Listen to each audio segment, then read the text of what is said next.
అందరికీ నమస్కారం అండి. ఈటీవీ విన్లో రిలీజ్ అయిన 3 వెబ్ సిరీస్ అండ్ సినిమాలకి కంగ్రాచులేట్ చేయడానికి, బ్లెస్ చేయడానికి వచ్చిన మీడియాకి థ్యాంక్ యూ. ఈరోజు కొంచెం ధైర్యం తెచ్చుకొని టైం తీసుకుంటా అండి.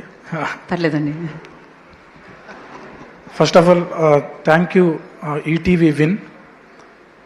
నేను ఆఫ్టర్ అంటే విరాట పర్వం చేశాక కొంచెం లో అయిపోయింది సినిమా, అంటే అనుకున్నంత థియేటర్లో రానప్పుడు కొంచెం నా కెరియర్ కూడా లో అయ్యాక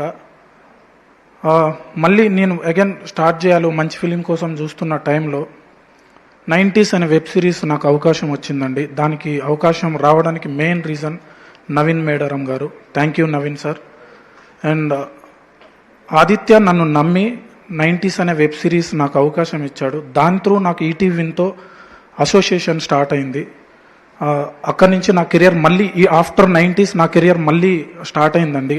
విరాటపురం ముందు ఎలా ఉందో దాని తర్వాత కూడా అంటే పుంజుకుంది, లైక్ అట్లా స్టార్ట్ అయింది. Thank you ETV win. Main Nitin గారు అండ్ సాయి గారు నన్ను 90s దగ్గర నుంచి చాలా అంటే సపోర్ట్ చేస్తూ చాలా బ్లెస్ చేస్తూ వచ్చారండి. నేను మధ్యలో డిస్కనెక్ట్ అవుతూ ఉంటా భయంతో, బట్ మళ్ళీ వస్తాను. Thank you Nitin sir. నేను అంటే నితిన్ గారిని మొన్న ఒక 15 days కానిస్టేబుల్ కనుక బ్యాక్గ్రౌండ్ స్కోర్ జరుగుతున్నప్పుడు ఆయన వచ్చారండి. ఆయన వచ్చి ఆయనతో మాట్లాడినండి. అంతకుముందు కూడా కలిసి మాట్లాడినా కానీ నాకు ఫస్ట్ టైం నితిన్ గారు అంటే ఏందో తెలిసింది. ఆయన చేసే ప్రతి సిరీస్ కానీ సినిమా కానీ వాళ్ళ డైరెక్టర్స్ ఆ సినిమా కోసం ఎంత స్ట్రగుల్ చేస్తారో అంతకంటే ఎక్కువ ఆయన స్ట్రగుల్ చేస్తాడండి. వాళ్ళు ప్రివ్యూలు వేసినప్పుడు ఆ డైరెక్టర్ అంటే సినిమా వచ్చి బయటికి ఆడకుంటే ఆ డైరెక్టర్ కెరియర్ ఎక్కడ ఇదైపోతుందో, వాళ్ళకు కెరియర్ ఉండాలి అంటే అందరు టెక్నీషియన్స్, మ్యూజిక్ డిపార్ట్మెంట్ కానీ కెమెరా డిపార్ట్మెంట్ అందరి గురించి అంటే నాకు ఆ రోజు అర్థమైంది సార్. అసలు మీరు పక్క వాళ్ళ గురించి ఇందాకలా రవి గారు చెప్పినట్టు పక్క వాళ్ళ గురించి ఆలోచించే ఆ లీడర్షిప్ క్వాలిటీ చాలా తక్కువ మందికి ఉంటుంది. Thank you sir, thank you so much. And Sai గారు కొంచెం అంటే ఆయనను ఫస్ట్ టైం చూసినప్పుడు భయపడ్డా కానీ తర్వాత ఆయన ఏందో అర్థమైంది.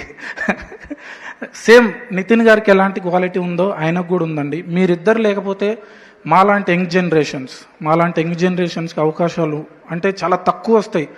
నేను చక్రి గారి దగ్గర వీళ్ళ దగ్గర పనిచేసేటప్పుడు సీడీస్ పట్టుకుని ఆఫీస్లో చుట్టూ తిరిగేది, కానీ ఇప్పుడు స్ట్రైట్గా మీరు పిలిచి అవకాశాలు ఇస్తున్నారు. Thank you ETV, thank you Sai గారు, థ్యాంక్ యూ నితిన్ గారు. అండ్ మధ్యలో పోతూ ఉంటా, ఏమనుకోద్దు. అండ్ సాయిబాబు గారు sir, thank you so much sir. నన్ను నమ్మి ఇంత మంచి సిరీస్కి నాకు అవకాశం ఇచ్చినందుకు థ్యాంక్ యూ సార్. నేను చాలా ప్రొడక్షన్స్ చేశానండి, కానీ సాయిబాబా గారి ప్రొడక్షన్ ఎలా ఉందంటే ఒక టెక్నీషియన్కి ఎంత రెస్పెక్ట్ చేస్తారంటే అసలు నేను అంటే అప్పట్లో ఎన్టీఆర్ గారు అండ్ చిరంజీవి గారి టైంలో ప్రొడక్షన్ కదా, వాళ్ళు టెక్నీషియన్కి చాలా వాల్యూ ఇస్తారండి. వాళ్ళే కాల్ చేయడం, వాళ్ళే పిలవడం, అంటే వర్క్ అయిపోగానే మర్చిపోవడం అలా ఉండదండి. చాలా మంచి production. Thank you sir, thank you so much sir. And నిమిషం పేపర్ తీస్తాను. సారీ అండి, మీరు తొందర మాట్లాడమన్నారు, బట్ ఈరోజు టైం తీసుకుంటాం. And all the directors and ఇంకోటి సారీ అనగనగా అండ్ కానిస్టేబుల్ కనకం, మా డైరెక్టర్ గురించి మాట్లాడతా. ఆల్ డైరెక్టర్స్కి కంగ్రాచులేషన్స్ అండ్ కంపోజర్స్కి ప్రత్యేకంగా మా మ్యూజిక్ కంపోజర్స్కి కంగ్రాట్స్. నేను ఎయిర్ చూశాక మ్యూజిక్ డైరెక్టర్కి కాల్ చేశాను, మనోడికి ఇందాకలే చెప్పాను, అనగనగాకి చాలా బాగా చేశారు బ్రో, కంగ్రాట్స్. అండ్ సెల్ఫ్గా నన్ను నేను పరిచయం చేసుకుంటా.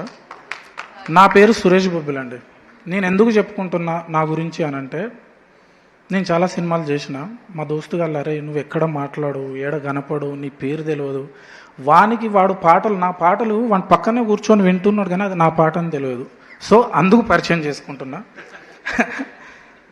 నేను చేసిన సినిమాలు విరాట పర్వం అండి, కోలు కోలమ్మ కోలో కోలో అదొక పాట మంచి వైరల్ అయింది. నీది నాది ఒకే కథ, దాంట్లో మంచి పాటలు ఉంటాయి. జార్జ్ రెడ్డి వాడు నడిపే బండి రాయల్ ఎన్ఫీల్డ్ అది పెద్ద హిట్ అయింది. చోర్ బజార్, తిప్పరమిసం, తర్వాత 90s, ఇప్పుడు కానిస్టేబుల్ కనకం గురించి మాట్లాడతారు. కానిస్టేబుల్ కనకం ప్రశాంత్ దిమ్మల అన్న జర పక్కన ఉంటే ఇంకొంచెం మంచిగా.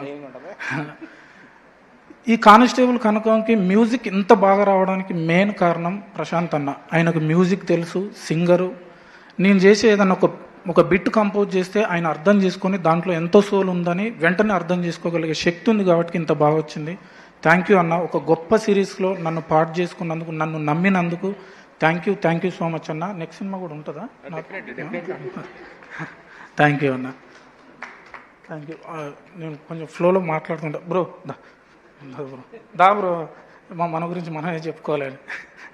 ఫస్ట్ టైం కొంచెం ధైర్యం చేసుకోండి. ఈయన కెమెరా వర్క్ చాలా బాగుందండి. మీరు సిరీస్ చూసి ఉంటారు, అద్భుతంగా చేశాడు.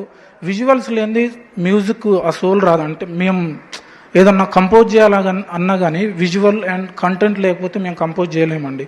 అందుకే డైరెక్టర్ అండ్ విజువల్స్ బాగా లేకుంటే మేము చేయలేం. చాలా బాగున్నాయి bro visuals. Thank you. And Varsha Bollamma గారు, నేను మిడిల్ క్లాస్ మెలోడీస్ అనుకుంటా ఆ సినిమాలో చూశాను, తర్వాత దీంట్లో చూశాను. అసలు ఎంత బాగా చేశారండి పర్ఫార్మెన్స్. అద్భుతమైన పర్ఫార్మెన్స్ అండి. మీరు పర్ఫామ్ చేయడం వల్లనే మేము అంత బాగా కంపోజ్ చేయగలం. ప్రతి టెక్నీషియన్ అందరం కష్టపడితేనే ఒక ప్రోడక్ట్ అద్భుతంగా వస్తుంది. సో ఈ ఈటీవీ విన్ 30 years నుంచి రన్ అవుతున్న ఈటీవీ అండ్ ఈటీవీ విన్ని ఇంకా బ్లెస్ చేయాలని మనస్ఫూర్తిగా కోరుకుంటూ, నేనేమన్నా తప్పులు మాట్లాడితే క్షమించండి. ఇంకెవరినన్నా మర్చిపోతే సార్ రండి సార్. మీరు మాట్లాడతలేరు. ఎడిటర్ మాధవ్ గారు, ఈయన మ్యూజిక్ అంటే ఎట్లా అంటే editor and music director wife and husband లాగా ఉండాలండి. లైక్ ఈయన ట్రైలర్ చూశారు, నేను మ్యూజిక్ చేసి పంపిస్తే ప్రాపర్ టెంపోకి ఈయన ఎడిట్ చేశారు. ఐడియా ఇచ్చింది కూడా మాధవ్ గారే. మనం ఇట్లా చేద్దామండి అని ఇద్దరం అనుకొని డైరెక్టర్ గారి దగ్గర, అంటే ఆయన యాక్సెప్ట్ చేస్తే ముగ్గురం కలిసి చేసిన ఎడిట్ అండి అది. ట్రైలర్ అది చాలా మంచి అప్లాజ్ వచ్చింది. అద్భుతమైన ఎడిటింగ్ చేశారు కానిస్టేబుల్ కనకంకి. Thank you sir. Thank you so much. అంతే. థ్యాంక్ యూ అన్న. పాట పాడిండు పెద్ద మనిషి. ఈయన ఇందాకలా సార్ది 10,000 అన్నారు కదా, ఈయన మ్యాజిక్లు చేసి ఆ 10,000 సంపాదించండు మా ముందే. మంచి టాలెంటెడ్ అన్న. ఆల్ ది బెస్ట్ అన్న. Thank you so much. I think నిజంగానే మర్చిపోయింది శ్రీరామ్.